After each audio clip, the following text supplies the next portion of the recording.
Imagine this for a second. You're struggling, maybe quietly, with something that feels like it should be simple. Like picture a little kid, really thirsty, but unable to open their water bottle all day. Too ashamed, maybe, to ask the teacher for help. Just endures the thirst. Oh, yeah. That's a heartbreaking image, but so relatable, isn't it? Or think about an adult just completely buried under this huge weight of responsibility, feeling like it's somehow easier to just suffer in silence than to show what feels like fragility. That feeling of needing to appear strong no matter what, it's powerful. Right. So what if we told you that the most resilient thing you can actually do often involves not trying to muscle through it alone? It feels counterintuitive sometimes, but yeah. And that's really what we're diving deep into today, this profound, often really underestimated power that lies in your support network. Mm-hmm. We're going to unpack why leaning on others isn't a sign of weakness at all. Actually, it's one of your greatest strengths, maybe even a strategic one. Absolutely. It's about resourcefulness. We'll look at how these strong social connections, they aren't just, nice things to have. They're absolutely crucial for your health, your happiness, and your real ability to bounce back when life throws those curveballs. And for our deep dive today, we're pulling from some really fascinating places. We've got insights from these huge decades-long studies on human life, cutting-edge psychology, even some really practical wisdom on building support systems that actually work. Yeah, the goal here is to really distill all that down, help you, the listener, understand the massive impact, almost revolutionary, really, that connection has on pretty much every part of your life. Okay, so where should we start? Maybe with resilience itself. Perfect. Because that idea of resilience, it gets misunderstood a lot, doesn't it? We have this image, this cultural script almost, of the rugged individual. Right, the lone wolf. Exactly. You just grit your teeth, push through, paddle your own canoe, even if the water's incredibly rough. But what our sources are showing us is that real resilience, well, it isn't just about your individual grit. Often it's about getting others to paddle with you. That's such a key reframe. It really is. Because stubbornly insisting on paddling that canoe all by yourself, it doesn't actually make you stronger. It limits your resources. And frankly, it just burns you out mentally and emotionally. Makes sense. Think about it, right? If you only rely on your own brain, even if it's a brilliant brain, you're putting a hard ceiling on your knowledge, your ideas, your ways of solving problems. You're limited. But when you bring in other perspectives, other brains, you basically smash that ceiling. You create a much bigger space to work in. And what's truly fascinating looking at this is how it connects to maybe the ultimate long-term experiment on human life, the Harvard study of adult development. Yes. Incredible study. Tracking people for decades, since 1938, following these guys from teenagers into their 90s, even looking at their kids. It's unparalleled, really. And the big surprise finding, the absolute best predictor of who was healthy and happy at age 80. It wasn't their cholesterol levels at 50. It wasn't their blood pressure. Things we normally focus on for long-term health. Totally. No, what truly mattered, the biggest factor, was how satisfied they were in their relationships, just having strong social connections. Good relationships literally act like a buffer. They protect your body, yes, but also your brain. They found it led to sharper memories, cognitive function lasting longer. It really makes you stop and think, doesn't it? We spend so much time and energy optimizing our diet, our exercise routines, but how much deliberate thought do we give to the health of our relationships? That really is the million-dollar question, and it leads right into the flip side, doesn't it? The danger of not having those connections. The danger of isolation. Exactly. Loneliness isn't just, a bad mood you can shake off. It's a serious health risk. Some studies compare its impact to smoking like 15 cigarettes a day. Which is staggering when you think about it. Humans, we're fundamentally ultra-social beings. Connecting, collaborating. It's baked into our biology. From our ancestors, right? Yeah, our ancestors literally survived because they shared knowledge, shared food, protected each other. We evolved to function as part of a group. We're wired for we, not just me. So stepping back, he hammers home this core idea. Yeah. Like, other people matter. Profoundly. For our well-being, how long we live, how strong our immune system is, how quickly we recover when we get sick. And strong connections make us less vulnerable to things like anxiety and depression. They boost our self-esteem, our empathy, our ability to trust others. There's even a biological feedback loop, isn't there? Absolutely. Every time you have a genuine connection, your body releases oxytocin. And that's not just a fleeting feel-good moment. It's a biological signal telling your system, you're safe, you can focus. It creates this powerful, positive upward spiral. So seeking connection isn't just nice. It's like a fundamental, almost chemical way to manage stress and stay focused. Precisely. It's a biological imperative, in a way. Okay, so if having this network is so foundational, let's get practical. What exactly is a support system? How does it work in the real world? Because it's clearly not just finding one magical person who does everything. No, definitely not. That's a recipe for disappointment. A support system is best seen as a diverse network of people, and they provide various forms of help. The key words there are diverse and various forms. That feels like a relief, actually. You don't need that one superhero friend. Exactly. It takes the pressure off everyone. Yeah. And our sources give us a really helpful way to think about this, breaking support down into 4 main types. Understanding these helps you figure out what you actually need and maybe ask for it more effectively. Okay, let's walk through them. First up, emotional support. Right. Emotional support. This is your shoulder to cry on. It's that friend who really listens, truly empathizes, validates your feelings without immediately trying to fix things. Like someone saying, wow, that sounds incredibly tough, or yeah, I've felt something like that too. Exactly. It's about presence, empathy, not judging. So crucial when you feel alone or just totally overwhelmed. The pitfall here sometimes is getting advice when all you really wanted was someone to hear you out. Been there. Okay, next type. Esteem support. Think of this as your personal cheerleading squad. Huh. I like that. Yeah. It's encouragement, affirmations, maybe compliments. It's people reminding you of your strengths when you've kind of forgotten them yourself. Challenging that negative self-talk that loves to creep in. So like a coach or maybe a therapist sometimes, someone who helps you believe in yourself. Precisely. It's about bolstering your confidence, reminding you of what you're capable of. Got it. What's third? Informational support. This is more about guidance, advice, sharing facts, maybe pointing you towards resources or even teaching you a new skill. Okay, so this could be like a mentor giving career advice or a friend suggesting, I don't know, some relaxation techniques if you're feeling anxious. Exactly that. It helps reduce that feeling of uncertainty. It helps you make decisions. The trick here, though, is making sure the advice is actually asked for and relevant. Unsolicited advice can sometimes backfire. Oh, for sure. Okay, and the last one. Tangible support. Some call it instrumental support. This is the real practical, physical help. The doing stuff. Yeah, the doing stuff. Someone bringing over a meal when you're sick, helping with childcare so you can get to an important appointment, maybe lending you some money in a pinch. It directly reduces your stress by literally taking a task off your plate. Right, clears up bandwidth immediately. And what really shines through from the research is why having diversity in this network is so important. You mean not relying on just one person for everything? Exactly. You might have, say, your best friend, who's amazing for that emotional support, that deep listening.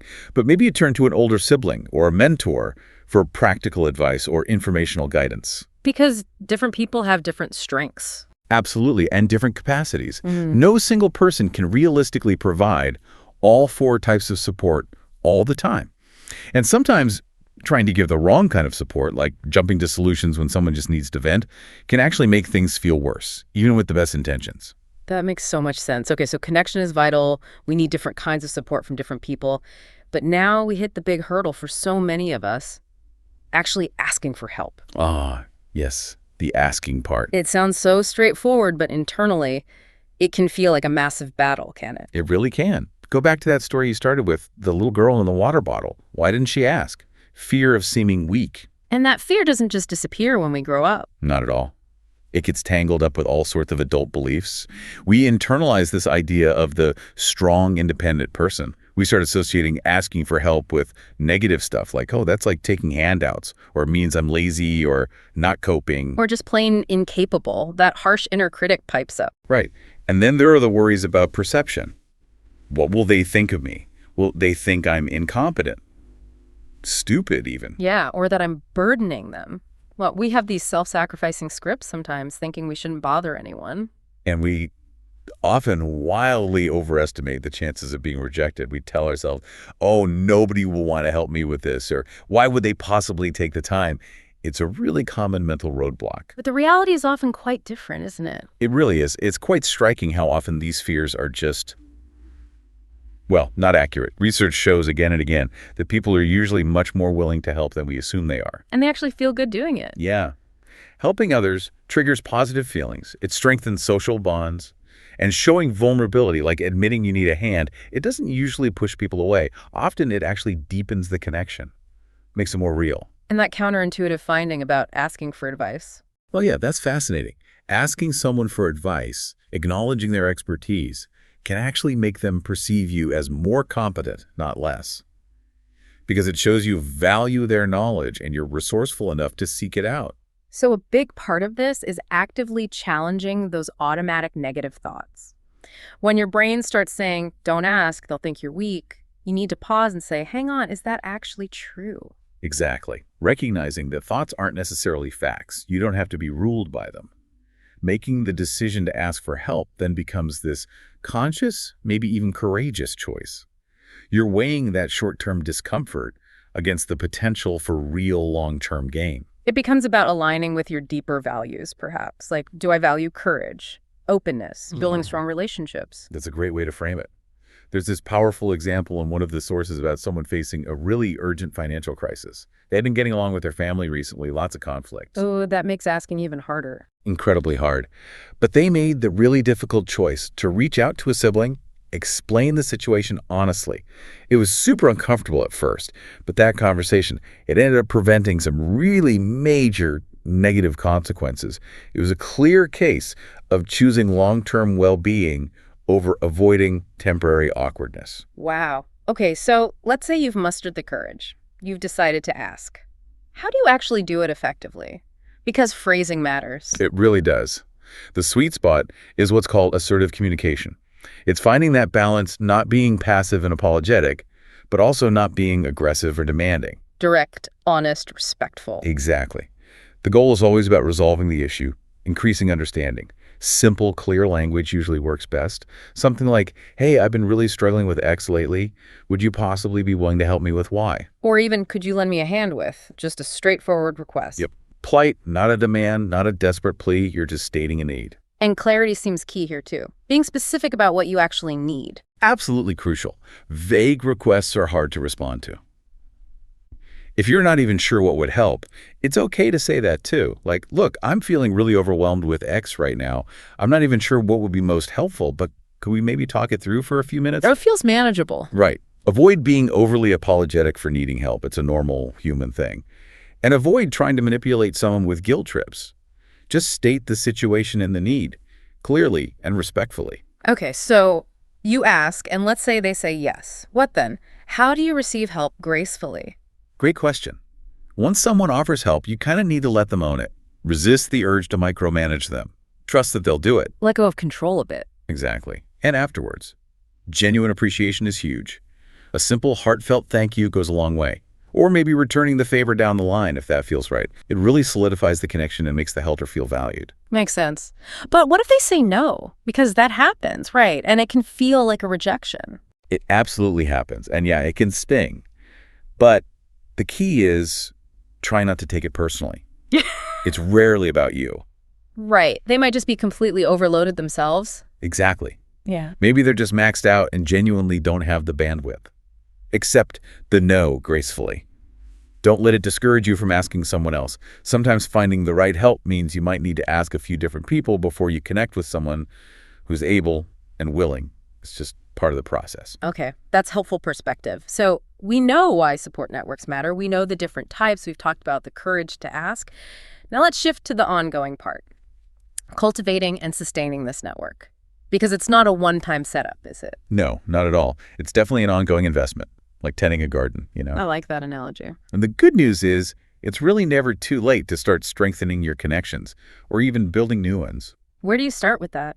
Well, a good first step is just to reflect a bit. What are your specific needs right now? Do you need more friends you could just talk to?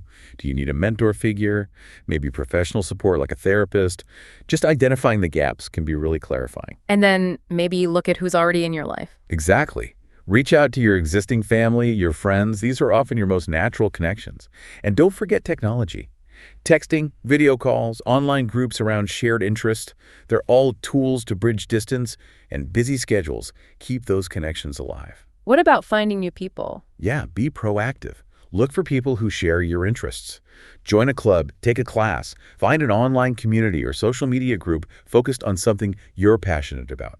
That's a great way to meet like-minded people organically. And for specific challenges, like dealing with grief or anxiety. Peer support groups can be incredibly powerful. They offer this unique space where you can connect with others who truly understand what you're going through, learn from their experiences, and share your own. It normalizes the struggle. Now, you mentioned diverse network earlier, but what about the depth of those connections? Is it just about having lots of contacts? No, definitely not. Quality absolutely trumps quantity here. Oh. The research is pretty clear. Having just one or two really deep, trustworthy relationships often provides more genuine support and resilience than having, say, a dozen casual acquaintances. What makes those deep connections so powerful? It's that bedrock of trust, isn't it? Mhm. And shared vulnerability. To actually build those meaningful relationships, you have to invest. You need to be proactive, Yeah. reach out, don't always wait to be invited. Be curious about people. Yes, be genuinely curious and empathetic. Ask about their lives.